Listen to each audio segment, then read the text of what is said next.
भूतिया मार्ग में दुल्हन की डोली। बिरजूपुर नामक एक गांव था जिसके तीनों तरफ नदी, तालाब, झरने से घिरा हुआ था। इसलिए सिर्फ जाने का इकलौता रास्ता जंगल था। वो रास्ता बेहद खतरनाक और डरावना था, लेकिन फिर भी दूसरे गांव के लोग बिरजूपुर नामक गांव में जाने के लिए उस जंगल का इस्तेमाल करते हैं। कुछ लोग दुल्हन की डोली लेकर वहां से गुजर रहे थे, तभी उनके पीछे पीछे कटे हुए पैर चलने लगते हैं, जिनके आवाज से वो सब डर जाते हैं। बाप रे बाप, मुझे यहाँ पर डरावनी सी आवाजें सुनाई दे रही हैं। क्या तुम्हें आ रही है? हाँ, मुझे भी किसी के कदमों की आहट आई। माँ, इतना अजीब रास्ता है और आप लोग यहाँ रुककर बातें कर रहे हो। मेरा दूल्हा इंतजार कर रहा होगा। चलिए यहाँ से चलते हैं, डर सा लग रहा है। हाँ हाँ चलो। आलोक, रमेश, मोहन, डोली को आगे बढ़ाओ। वो सब लोग खुशी से डोली को आगे बढ़ाकर चलने लगते हैं। इतने में 5-6 भूत चुड़ैल कंकाल उन सबको घेर लेते हैं। जोर जोर से वो हंसने लगते हैं। कहाँ को चले? जानते नहीं हो क्या? ये एक भूतिया मार्ग है, फिर भी यहाँ चले आए। अब तो मरना ही होगा। माँ, गांव वालों ने समझाया था ना कि इस भूतिया मार्ग से सिर्फ दिन में ही जा सकते हैं, रात में नहीं। अब देखो क्या हो गया। अब हम कैसे बचेंगे? यहाँ से किसी का भी जिंदा बचकर जाना नामुमकिन है। मार डालो इन्हें। आलोक पत्थर उठाकर कंकाल को मारता है तो उसकी खोपड़ी नीचे गिर जाती है। फिर हंसते हुए उसकी खोपड़ी उसके पास आती है। उसका शरीर भी चलकर आ जाता है और कंकाल आलोक को सबके सामने मार देता है। फिर उसके कंकाल से जुड़ जाती है। मेरे भाई मेरे भाई को मार दिया। तू भी मरेगी, किसी दुल्हन की डोली नहीं उठेगी। इतने में वो भूत और चुड़ैल मिलकर उन सब इंसानों को मार देते हैं और गायब हो जाते हैं। जो भी उस भूतिया मार्ग में गलती से भी दिन में आता था और शाम हो जाती थी, वो भूत और चुड़ैल कंकाल सबको मार दिया करते थे। खासकर दुल्हन की डोली और बारातियों को वो बिल्कुल नहीं छोड़ते थे। ऐसे ही एक दिन फिर एक दुल्हन की डोली उस जंगल की ओर अग्रसर हो रही थी। तभी एक बूढ़ा बाबा कहता है, अरे मत जाओ इस रास्ते पर। ये रास्ता बेहद डरावना है। यहाँ बिन मौत मारे जाओगे। आज तक जो गया है वापस नहीं आया। मेरी बात मानो तो लौट जाओ। ये डोली लेकर लौट जाओ। अरे बाबा, आप ये कैसी बात कर रहे हैं? आज के जमाने में ऐसा कुछ भी नहीं होता है और हम इन सब बातों से नहीं डरते हैं।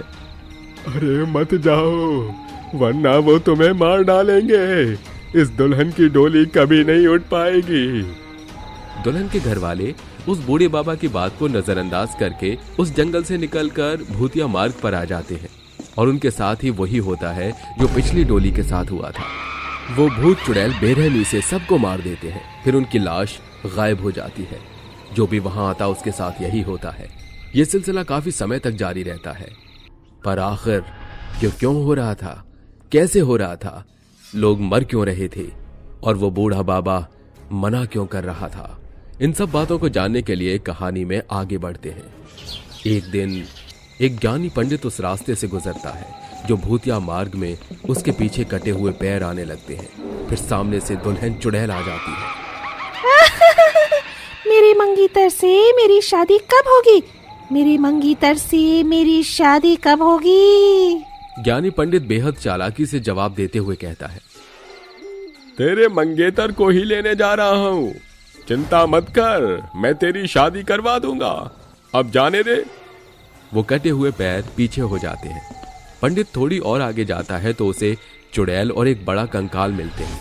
वो भी उसे वही सवाल करते हैं। पंडित चुड़ैल को बोला हुआ जवाब देता है। भूत और चुड़ैल उसका रास्ता छोड़ देते हैं, जिससे वो सुरक्षित जंगल से बाहर गांव में आ जाता है। जो सोचा था वही है। यहाँ कुछ तो गड़बड़ है और मैं सब ठीक करके जाऊंगा। अरे पंडित जी, आप उस भूतिया मार्ग से गुजर कर आए हैं? हाँ, क्या आपको जानते हो उसके बारे में? हाँ, थोड़ा बहुत साल पहले की बात है। इस गांव के पूर्वज बहुत लालची थे। एक बार सुहानी की डोली आ रही थी तो थकान की वजह से वो प्रकाश राव के घर के आगे रुकते हैं। अरे भाई साहब, आपकी कृपा होगी। क्या हम लोग एक रात के लिए आपके घर रुक सकते हैं? थकान बहुत हो गई है और भूख भी लगी है। बारात घर बहुत दूर है, इसीलिए कहा बदले में हम आपको इसकी कुछ कीमत दे देंगे। रहने की व्यवस्था तो मैं कर दूंगा। लीलावती, समझ रही हो ना, ये लोग कितना धन लेकर अपने साथ आए हैं। जब्त करने का यही सही मौका है। आप चिंता ना करें, काम हो जाएगा। आइए आइए, ये आप सब लोग अंदर आइए। लीलावती प्रकाश राव दोनों पति पत्नी काफी लालची किस्म के थे। वो लड़की वालों के खाने में जहर मिला देते हैं, जिसे वो खाते ही मर जाते हैं। उन्हें सारे गहने और पैसे चुराकर वो अपने पास रख लेते हैं। बाद में उनकी लाश को जंगल में गड्ढा करके दफना देते हैं, जिससे बाद में वहां एक दलदल बन जाता है। अरे, ये दुल्हन तो जिंदा है। लगता है इसने खाना नहीं खाया, ये सिर्फ बेहोश हुई है। कोई बात नहीं, इसको हम जिंदा दफना देते हैं। ठीक है। लालची पति पत्नी उस दुल्हन को जंगल के बाहर एक बड़े से पेड़ के नीचे जिंदा दफना देते हैं, जहां से आवाज आती है, मेरा मंगेतर कहाँ है? मुझे उससे शादी करनी है, मेरी शादी करा दो। ये बोलते वो दुल्हन अपना दम तोड़ देती है और इसलिए वो सब जंगल में भटकते रहते हैं। तब से वो भूतिया मार्ग कहलाता है। अब ये सब खत्म कैसे होगा? कुछ उपाय बताइए पंडित जी। एक उपाय है, उस भूतिया मार्ग पर फिर से किसी को जाना होगा जो जिंदा लाश का पता लगाए, ताकि हम उनकी मुक्ति करा दें, जिससे वो भूतिया मार्ग हमेशा के लिए बंद हो जाए। दादाजी, मैं जाऊंगा, मैं उनका पोता हूँ। ठीक है बेटा, जैसा बताता हूँ वैसा ही वहां बोलना। तभी पंडित उसके कान में कुछ बताता है, जिसे सुनकर वो उस जंगल में जाकर भूतिया मार्ग से गुजरता है। वो कटे हुए पैर उसके पीछे आते हैं और उससे कहते हैं, कहाँ जा रहे हो? मुझे दुल्हन के घर वाले चाहिए। दुल्हन की शादी करानी है ना, उसका मंगेतर उसका इंतजार कर रहा है। ठीक है, आगे जाओ। एक बीचों बीच गड्ढा आएगा, वहीं मिलेंगे वो लोग। वो और आगे जाता है तो दुल्हन चुड़ैल मिलती है। कहाँ जा रहे हो? मेरा मंगेतर कहाँ है? मेरी शादी कराओगे या नहीं? तुम्हारी शादी ही करवाऊंगा, पर तुम्हारे घर वाले कहाँ हैं? तुम्हारा मंगेतर इंतजार कर रहा है। पहले तुम्हारे घर वालों को ले जाना है। आगे से दाएं मुड़ो, वहाँ एक बड़ा गड्ढा मिल जाएगा, वहीं मेरे माता पिता होंगे। जल्दी आना वरना मार दूंगी। ठीक है। विक्की होशियारी के साथ चुड़ैल के बताए रास्ते पर पहुंच जाता है, लेकिन उस गड्ढे में उसका गलती से पैर चला जाता है, जो कि एक दलदल था।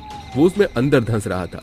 अरे बचाओ बचाओ, कोई मुझे बचाओ। अगर मैं तुम लोगों को नहीं ले गया तो तुम्हारी बेटी की शादी कैसे होगी? उसका मंगेतर इंतजार कर रहा है। अरे बचाओ। नहीं नहीं, हम इंतजार नहीं करवाएंगे। रुको, हम तुम्हें बचाते हैं। फिर उस दलदल में से कुछ कंकाल निकाल कर आते हैं, जो व्यक्ति को बाहर निकाल देते हैं। झूठा आश्वासन देकर विक्की किसी तरह बाहर आ जाता है और पंडित को सब कुछ बता देता है। पंडित जी, अब हमें अगली सुबह का इंतजार करना होगा, क्योंकि वो भूतिया मार्ग भूत और चुड़ैलों से भरा हुआ है। सुबह जाना ही ठीक होगा। तुम बिल्कुल ठीक कहते हो, हमें वो जंगल पता चल गई है। सुबह मुक्ति पूजा करनी है। वो बूढ़ा बाबा, पंडित जी, गांव के डरे हुए लोग अगली सुबह का इंतजार करते हैं। फिर पंडित और वो बूढ़ा बाबा विक्की के साथ उस दलदल वाली जगह पर जाता है, जहां से वो ढेर सारे कंकाल और चुड़ैल की अस्थियों को निकाल कर उसका अंतिम संस्कार करता है और मुक्ति मंत्र पढ़ता है। परेशान आत्माओं, तुमने बहुत लोगों को परेशान किया है। अब समय आ गया है कि तुम्हें मुक्ति मिल जाए। ओम ह्रीम क्लीम मुक्ति फट स्वाहा। पंडित के मंत्र बोलते ही जैसे ही गंगा जल के छींट उन चिताओं पर पड़ती हैं, तो चुड़ैल की आत्मा कहती है, आप सबका बहुत बहुत धन्यवाद, जो हम भटकती आत्माओं को मुक्ति दिलाने के लिए इतना जतन किया। अब हम कभी किसी को परेशान नहीं करेंगे। इतने में वो सभी लोग हमेशा हमेशा के लिए मुक्त हो जाते हैं, जिसके बाद वो गांव वाले खुशी खुशी बेखौफ रहने लगते हैं। वो कहते हैं ना, भगवान के घर देर है अंधेर नहीं। दरअसल शादी के 3 साल तक माधुरी को एक भी बच्चे की खुशी नहीं मिली। उसने बहुत मंदिर, मस्जिद, दरगाह के चक्कर लगाए, माथा टेका, तब जाकर वो गर्भवती होती है और एक प्यारे से बेटे को जन्म देती है। अबीर जी, आप और मैं मम्मी पापा बन गए, हमारा बेटा हुआ है।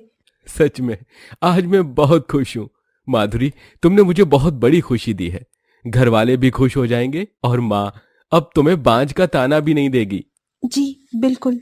घर जाकर दोनों घर वालों को बेटे होने की खुशी बताते हैं तो लालची सास अर्पिता कहती है, चलो अच्छी बात है, इतने सालों बाद सही, कम से कम इसने पोते की शक्ल तो दिखाई। अब बेटा हुआ है तो तेरे पीहर से छोचक शगुन का सामान तो आएगा ना, तो मंगवा। पहले ही बता रही हूँ, एक एक सोने का सेट, मेरी बेटी के लिए अंगूठी, पायल और तेरे ससुर जी के लिए कपड़े लत्ते हैं, ये सब आना चाहिए। माँ जी, ये तो बहुत ज्यादा है। आप तो जानती हैं पिताजी और माँ बड़ी मुश्किल से गरीबी में अपना जीवन काट रहे हैं। ओ भाभी, उससे हमें क्या मतलब? अब अपनी बेटी को जन्म दिया है, वो भी इतने समय बाद, तो इतना हक तो बनता है ना हमारा। बहाने मत मारो। ठीक है दीदी, मैं माँ को कह दूंगी। हमारा पोता अच्छा तो है, ये ले शगुन। सास और नंद पोता होने की ज्यादा खुशी नहीं मनाते हैं। कुछ दिन बाद माधुरी के गरीब माता पिता उसके बेटे होने की खुशी में छोचक का महंगा सामान, कपड़े लत्ते, सोना चांदी थोड़ा बहुत भिजवाते हैं। बदले में वो अपने घर को बेचकर किराए के मकान में आ जाते हैं।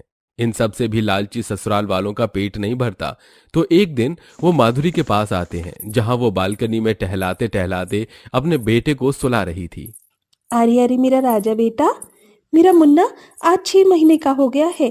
चल अपने बेटू को लोरी सुनाती हूँ।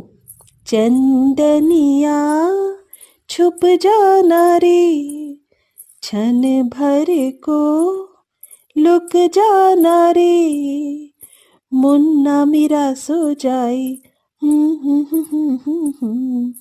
निंदी आँखों में आई, लेकी गोद में सुलाऊं, रात भर में लोरी गाऊं। ओ लोरी की बच्ची, बहुत सुला लिया अपने बेटे को। तेरे से एक काम कहा था, वो भी नहीं हुआ। तेरे माँ बाप ने 2 लाख नहीं भेजे हमें। बहू, तेरे माँ बाप ने कैसे कपड़े दिए हैं, सस्ते से? यही औकात है क्या हमारी? और मेरी बेटी को एक आईफोन खरीदना था, इतने पैसे भी नहीं दिए। आज शाम तक आ जाने चाहिए। माँ जी, पापा जी, आप सब बार बार पैसे क्यों मांगते हैं? आप जानते तो हैं मेरी माँ की हालत क्या है। अब वो किराए के मकान पर रह रहे हैं। कुछ नहीं है, बंद कीजिए ये सब, वरना मैं उन्हें बता दूंगी। अच्छा, मुझे धमकी दे रही है मेरे बेटे को बताने के लिए। अभी बताती हूँ तुझे, बहुत जुबान चल रही है तेरी। अर्पिता माधुरी से उसका बेटा छीनती है, वो बिल्कुल भी नहीं देती। छीना झपटी में अर्पिता मुन्ने को छीन लेती है, जिससे धक्के में माधुरी बालकनी से नीचे गिर जाती है और तुरंत तड़प तड़प कर उसकी मौत हो जाती है। इस बात से वो तीनों घबरा जाते हैं। हे भगवान, अर्पिता ये तुमने क्या किया? उसे मार डाला। अब तुम अबीर को क्या जवाब दोगी? अरे ये सब छोड़ो, अब इस छोटी मुसीबत को कौन संभालेगा? इसकी माँ तो चल बसी, मेरी बस की तो बात नहीं है। अच्छा है मर गई, पड़े रहने दो, पटक दो, मुझे भी कोई पोते का लगाव नहीं है। अर्पिता बच्चे को बिस्तर पर पटक देती है, जिससे वो रोता रहता है। फिर तीनों मनगढ़ंत कहानी बनाकर अबीर को बता देते हैं। उसे अपनी पत्नी के जाने का बहुत अफसोस होता है। हे भगवान, ये क्या हो गया? मेरा बेटा अब कैसे रहेगा अपनी माँ के बगैर? मैं तो कहती हूँ बेटा, तू किसी अमीर लड़की से शादी कर ले, जो कुछ पैसे भी ले आए और इसका ख्याल भी रख ले। नहीं माँ, मैं सिर्फ और सिर्फ माधुरी से प्यार करता हूँ। अबीर अपने बेटे को सीने से लगाकर पत्नी की तस्वीर को देख रोता रहता है। वहीं अकाल मृत्यु की वजह से माधुरी चुड़ैल बनकर वापस लौटती है और अपने पति को देखती है। अबीर और मेरा मुन्ना मेरे बिना कैसे रहेंगे? कौन उनका ख्याल रखेगा? हर चीज का कौन ध्यान रखेगा?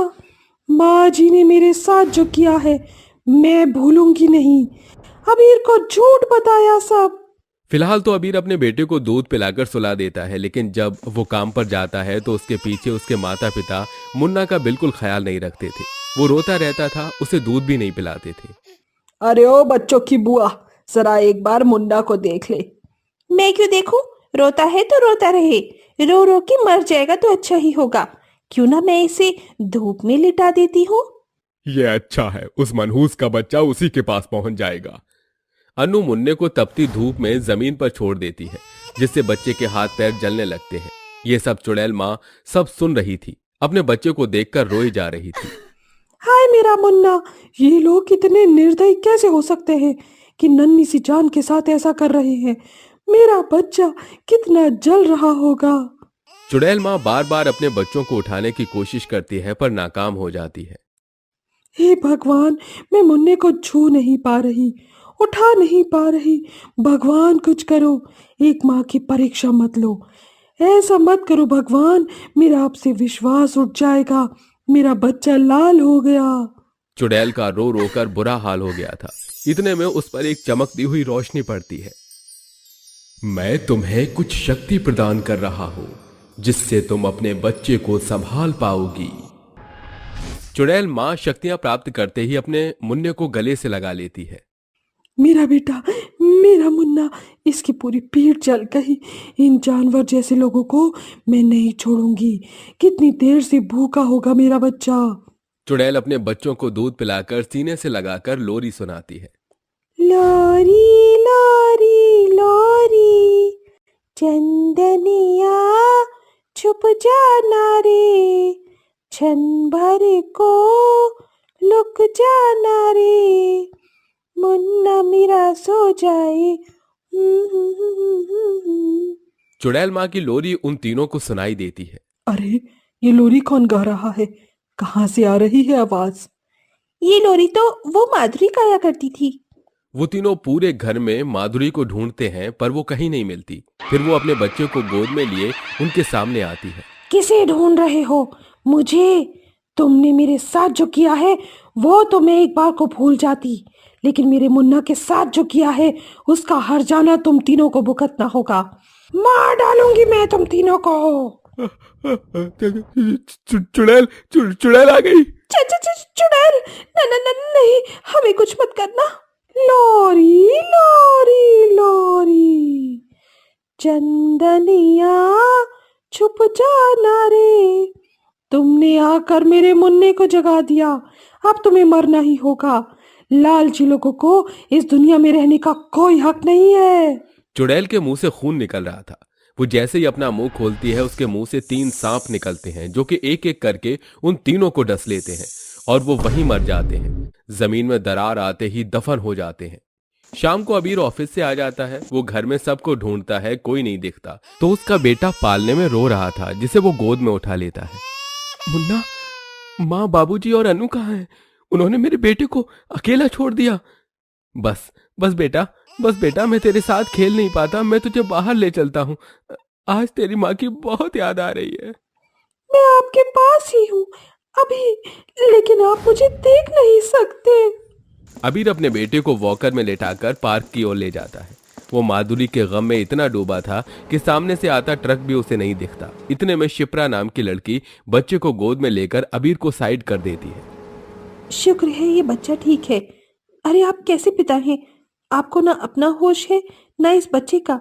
अभी कुछ हो जाता तो मुझे बहुत अजीब लगता, क्योंकि मुझे बच्चों से बहुत प्यार है। अच्छा हुआ जो मैंने देख लिया। माफ कीजिएगा। शुक्रिया मेरे बच्चे को बचाने के लिए। मैं अपने सुध बुध में नहीं था। कोई नहीं, ये लड़की तो बहुत अच्छी है, इसीलिए मेरे पति और मुन्ने को बचा लिया। मेरे पास ज्यादा वक्त नहीं है, मुझे अबीर से बात करनी होगी। लोरी गाते गाते चुड़ैल अबीर के सामने आ जाती है। उसे देख अबीर के आंसू निकल जाते हैं। माधुरी, तुम कहाँ? मुझे छोड़कर कहाँ चले गई थी तुम? मरने के बाद मेरी आत्मा भटक गई थी, छोड़कर तो अब जाऊंगी मैं आपको कुछ बताना चाहती हूँ। मैं मरी नहीं थी, माँ जी ने और सब ने मिलकर मार डाला और मुन्ने को इतना तड़पाया, भूखा रखा, इतना गलत किया है कि मैं ये सब अत्याचार होते हुए देख नहीं पाई। और एक चुड़ैल माँ की ममता मुझे खींच लाई। मैंने उन तीनों को उनके किए की सजा दे दी।